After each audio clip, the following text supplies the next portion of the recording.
E o resultado elástico, né, de 6-0, acho que é importante para ganhar confiança, importante para os atletas que fazem o gol também. Início de temporada, todo mundo quer marcar, quer fazer gols.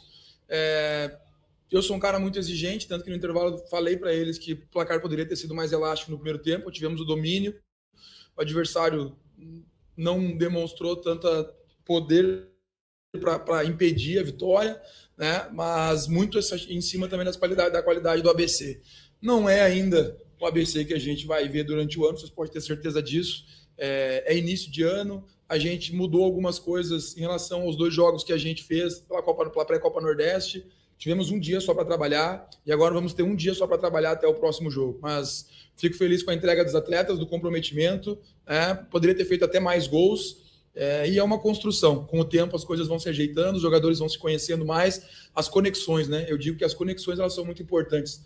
E essas conexões ela vêm com o tempo. Né? E quando eu falo em conexões é o quê? É uma conexão, por exemplo, no caso de hoje, Richardson, Romário, Alisson, Samuel, Amaral, jogadores do mesmo setor, eles se conectarem melhor, coisa que a gente não viu no início nos 2 jogos da pré-Copa Nordeste, mas é natural pelo pouco tempo de trabalho. E eu tenho certeza que com o passar do tempo as coisas vão evoluindo, mas estou muito feliz com a entrega, principalmente dos atletas no jogo de hoje. Olá, Rafael. Boa noite. Parabéns pela vitória. O ABC hoje chamou a atenção muito pela pressão pós-perda. O ABC sufocava a equipe do Força e Luz assim que perdia a bola e conseguia retomar rapidamente. A gente não viu isso nos jogos contra o Souza e contra o Iguatu. Óbvio que você está implementando a sua forma de jogar. Eu queria que você falasse se isso é um pensamento de trabalho teu, se você gosta dessa pressão pós-perda, do ABC sufocar e se isso foi alvo dos treinamentos dessa semana para esse jogo. Não foi. Sim, é a maneira que eu gosto de trabalhar. Para quem acompanhou meu trabalho no Amazonas, os próprios jogadores, né, os que vieram do Amazonas comentam com o pessoal, a gente cobra muito isso. Perde, pressiona, o futebol pede isso. E muitas vezes até tu fazer a falta, porque para te não tomar transição. Se tu tomar transição, tu vai correr mais ainda. Então isso é uma ênfase que a gente coloca nos trabalhos desde o início da pré-temporada. Para quem acompanha o dia a dia, quase todos os trabalhos que a gente faz, a gente coloca esse conceito. Na pré-Copa Nordeste não aconteceu, mas também tem do jogador, talvez o treinador que estava aqui ou que ele estava em outro clube não tem esse fundamento como um ponto que se trabalha. E eu trabalho muito essa questão. E também tem a questão física. Jogadores, eu falei para vocês, a gente não aliviou quase até a estreia para a Copa Nordeste, a pré-temporada foi muito forte. Então o jogador também, a perna pesada também dificulta isso. Agora começa a soltar, o jogador começa, já estamos aí com mais de um mês de trabalho, né? 1 mês e 1 semana. Fisicamente eles vão ficando melhor. Porque assim, a gente não consegue montar uma equipe para fazer perde e pressiona quando ela não está bem condicionada. E eu disse para vocês, eu não me lembro, no primeiro jogo contra o Souza, algum de vocês fez a pergunta, também elogiando principalmente o primeiro tempo, onde a gente marcou muito forte a equipe do Souza, o primeiro tempo só e o segundo a gente não conseguiu marcar da mesma maneira. Entra a questão física. O time ainda não estava preparado para fazer esse perde e pressiona a todo momento. Eu sou um treinador que gosta que faça perde e pressiona no primeiro minuto e no último minuto de jogo. Professor Rafael, boa noite. Queria que você explicasse, por gentileza, as opções do início do jogo. Foram 3 mudanças, uma delas de forma forçada por conta do Valfrido em relação ao jogo passado. Eu tenho aqui alguns números que a nossa emissora produziu de scouts, né? E foram aí 31 cruzamentos ao longo do jogo, né? Bolas aéreas, né? No primeiro tempo foram cerca de um pouquinho mais da metade, né? Sendo que a gente não tinha o Parragues, que era esse cara da bola aérea, mas a gente percebeu o ABC forçando um pouco essa bola aérea no primeiro tempo. Queria que você explicasse as opções do início do jogo e se a ideia é realmente a bola aérea ser um artifício muito utilizado nesse time do ABC. Obrigado. Eu gosto da jogo aéreo, acho que decide muito o jogo, vocês já perceberam. Eu até acho muito legal da parte de vocês que não veio aquela pergunta assim que a gente escuta muitas vezes, né? Mas só faz gol de bola parada. Né? Que a gente fez gol de bola parada, mas a gente faz porque a gente treina muito. Né? É um conceito que eu não abro mão. Às vezes eu abro mão até de um treino tático, mas a bola parada não. Porque a bola parada decide campeonato, a bola parada decide jogos fundamentais e a gente trabalha muito esse fundamento. A questão do jogo aéreo é quando tu pega um time muito fechado. Né? Quando tu tem um jogo mais aberto, e vocês vão ver isso durante o ano, quando é um jogo de mais trocação, como a gente costuma dizer, o jogo aéreo ele cai um pouco. Por quê? Porque os dois times estão se atacando, se contra-atacando, mas quando tu pega um adversário, que nem foi hoje o caso do Força e Luz, que baixou muito o bloco, tem determinados momentos que a gente precisa forçar essa bola aérea. E por que forçar essa bola aérea? Porque a gente treina muito isso e também para tirar jogadores de dentro da área. Porque se a gente começar a alçar a bola, em determinado momento eles vão tirar jogadores de dentro da área para tentar fazer essa pressão na bola. Então a gente utiliza muito desse artifício. Em relação às opções, né? O Valfrido já falou, a questão médica, né, da lesão. O Romário foi uma opção que eu achei... O Romário entrou no último jogo, entrou bem, merece a oportunidade.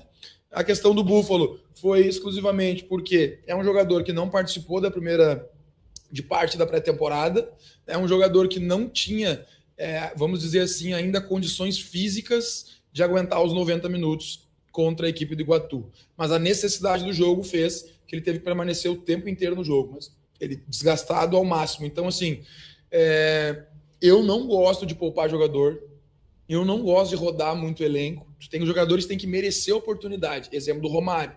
Romário entrou porque ele mereceu a oportunidade. No caso do Búfalo, não. O Búfalo, a gente seguramos o Búfalo porque o Búfalo já tem um pequeno histórico de uma lesãozinha na panturrilha que incomodou ele no último clube e ele sentiu um desgaste na panturrilha. Então a gente tirou o Búfalo apenas pela questão de dar uma poupada nele para não correr nenhum risco de lesão. Olá, Lacerda, muito boa noite. Parabéns pela vitória, pelo resultado. Se a gente for analisar, o jogo de hoje foi bem parecido com os últimos outros 2 jogos, né? Um primeiro tempo abaixo, mas no segundo tempo o ABC teve um ímpeto bem diferente. Eu queria que você analisasse principalmente também, e eu acho que queria ouvir sua opinião se é dentro dessa linha, a partir do momento que o ABC teve uma leveza maior, principalmente depois das mudanças, né? Com o Léo Guerra entrando, no meio de campo com o Anderson, ali com o Oziel, esse time conseguiu criar mais, progredir mais ao ataque? A mudança, às vezes, do segundo tempo é porque o intervalo ajuda muito, né? A gente tem uma maneira de trabalhar que o nosso analista, ele filma, aos 40 do primeiro tempo ele desce, né? Outra pessoa fica filmando os últimos minutos do primeiro tempo, e quando eu chego na minha sala eu já tenho a imagem, né? A gente vai anotando ali determinados pontos. E quando eu vejo alguma situação na beira do campo, eu já passo para o João também anota alguns pontos que ele acha, e o Matheus lá de cima, junto com o Tostão, vão anotando. Então, assim, porque é muito legal também eu falar isso, porque muitas vezes só quem vem aqui é o Lacerda, mas é um trabalho em conjunto, né? Eu falei só do Tostão, do Matheus, do João, mas tem mais gente, mais pessoas envolvidas. Então, a gente consegue ter a imagem no intervalo. E a gente vendo a imagem em câmera aberta, eu consigo dar um feedback melhor para os atletas. A gente não trabalhou aqui no ABC ainda, mas muitas vezes a gente mostra a imagem no intervalo para os atletas. Porque às vezes tu fala, o atleta pode até não acreditar. Então a gente vai e mostra. Por isso que às vezes o time volta melhor no segundo tempo. E isso nós já tinha essa dinâmica no Amazonas e ela dava muito certo. A questão da melhora também dos atletas que tu falou, pela juventude também, né? Outro estilo, o Alisson tem uma maneira de jogar, o Guerra tem outra maneira de jogar, o Daniel tem uma maneira, o Juan tem outra, né? O Parraguês tem uma outra. Quando joga o Daniel, ele fica um centroavante mais móvel, quando é o Parraguês, é um centroavante mais fixo dentro da área. E a questão dos meninos entraram bem, mas assim, é a evolução que eu vejo. A gente não pode acelerar os processos. Eu estou vendo muita qualidade em alguns meninos que estão vindo da base, mas eu não posso jogar eles ali de qualquer jeito, né? Eu vejo, o Bebeto não teve oportunidade ainda, provavelmente vai ter nos próximos jogos, né? O Oziel é um menino que não estava no profissional quando eu cheguei, já falei isso, eu pedi um coletivo da base, eu fui lá no CT da base, olhei o coletivo, gostei do Oziel, puxei o Oziel, o Anderson, que terminou a Série B jogando, passou por uns momentos, coisa interna nossa, são questões que a gente resolve sempre internamente, mas precisava, né, voltar para o mundo real, né? E o Anderson agora está com uma cabeça legal, está treinando bem, tanto que teve oportunidade hoje. Mas é isso, eu não tenho... Se eu tiver que botar um menino de 17 anos, eu nem sabia. Quando eu botei o Oziel, eu confesso que eu não sabia que o Oziel tinha 17. Eu tinha certeza que ele tinha 18. O Oziel tem 17 anos. Eu até digo para a comissão, assim, às vezes eu sou um cara que cobro muito. E depois eu falo, gente, eles têm 17 anos. A gente sabe que hoje, cada vez, os jogadores estão chegando mais cedo no profissional, mas são 17 anos, né? Às vezes o jogador de 30 não consegue fazer e eu estou lá cobrando de 17. Mas eu fico feliz que eles entraram hoje, entraram bem, estão treinando bem e eles vão poder, com certeza, ajudar muito durante o ano. Boa noite, professor. Você acredita que na sua visão, na sua concepção, vai ter um pouco de dor de cabeça, uma briga boa em relação a algumas posições. Por exemplo, o Ferraz tem Vitor Marinho na espera, né? O titular vencendo o titular, né? O Richardson, né? O titular ao lado do Wesley, né? E na lateral esquerda, você acredita, pelo que atuou o Ávila nas duas partidas, né? Que não teve atuações boas, né? O Romário volta a ser o titular? A gente não sabe como os jogadores vão chegar amanhã, né? O Romário hoje jogou 90 minutos. Vocês podem ter certeza que no primeiro semestre a gente tem que contratar jogadores ainda. Vai chegar mais reforços, né? Depois lá na Série C vai chegar mais gente. O ideal é tu ter disputa em todas as posições. Hoje, dentro do nosso elenco, a gente ainda não tem disputa em todas as posições. Mas eu não posso cravar hoje que o Romário é o titular, ou que o Ávila é o reserva, ou que o Yuri é o titular, não. A gente vai construindo hoje, com certeza se a gente perguntar, ninguém vai acertar os mesmos 11 iniciais. Mas que bom que a gente ainda está com essa dúvida na cabeça. Bom é quando o jogador entra, que nem o Romário, deu oportunidade, foi muito bem na partida. Mas assim, o Ávila também vai voltar a ter oportunidade. Como o Vitor, tu comentou, o Vitor ainda não teve oportunidade, vai ter oportunidade. Por quê?